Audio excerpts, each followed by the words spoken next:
না, আমি টাকার দিকে একটু দুর্বল ছিলাম। এখনকার বর্তমানে নারীকে আটকাতে গেলে টাকাও লাগবে, ভালোবাসাও লাগবে। এই দুইটা নাহলে নারীকে আটকাতে পারবেন না।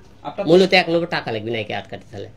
না না, প্রশ্ন ওঠে না। কারণ আমার মা ফ্যামিলি করতে, আমার মা তাকে বেঁচে থাকা গেলেন তাকে বাসায় মেনে নেবেন। 1 2 নম্বর কথা, আমার মনের ভিতরে এটাই আক্ষেপ মনে করেন যে কোরআন শরীফ থাকার পরেও তাকে আমি মেনে নিতে পারিনি, এই পথে ফিরে আনতে পারিনি। 3 নম্বর আক্ষেপ, আমার বাবা হসপিটাল থাকেন তাকে কোনোদিন আমার পাশে পাইনি। 4 নম্বর, সে পরকীয়ার কথা বলতেছে আমাকে। পরকীয়া আমি যদি করেছি, সে পরকীয়া কোনোদিন আমাকে হাতে ধরতে পারেনি।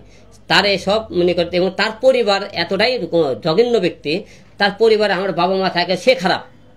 তার মেয়ে কিন্তু একসময় শাসন করে কোনোদিন কিন্তু তারা মেয়েকেও ঠিক করেনি। ওর পরিবার ওর কেটে মনে করে 2 বোনের কামাই খায়। বিয়েটা একটু পরেই হয়েছিল, বুঝছেন? আপনার কাগজ দেখলে বুঝতে পারবেন। আমি ওকে তালাক দেওয়ার পর থেকে রিয়ার নামটা দ্বিতীয়বার আপনারা সাংবিধানিক প্রশ্নগুলো আমার মুখতে বের করতে পারবেন না। রিয়া মনে পেজ আইডি তো আমি খুঁজে পাওয়া যাইতেছে না সরমুখ থেকে, অত পেজও নেই, আইডিও নেই।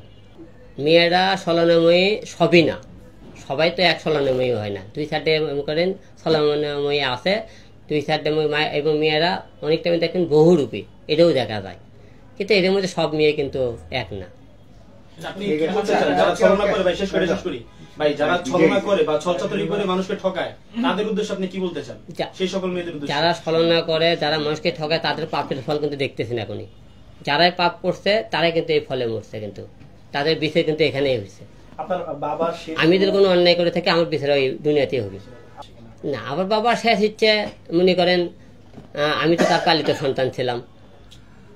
তার তো পাশের মনে করেন একটা মনে করেন বউ ছিল, তার তো সেবা সে পাইল না। এবং এই দুঃখটা আমার মায়ের, তোমাকে তার বউ, তার মনে বাবা, আমার বাবা তার মনে করেন বউয়ের কোনো সেবা পাইল না।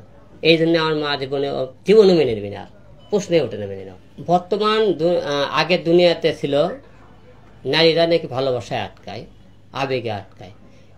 এখনকার বর্তমানে নারীকে আটকাতে গেলে টাকাও লাগবে, ভালোবাসাও লাগবে। এই দুইটা নাহলে নারীকে আটকাতে পারবেন না।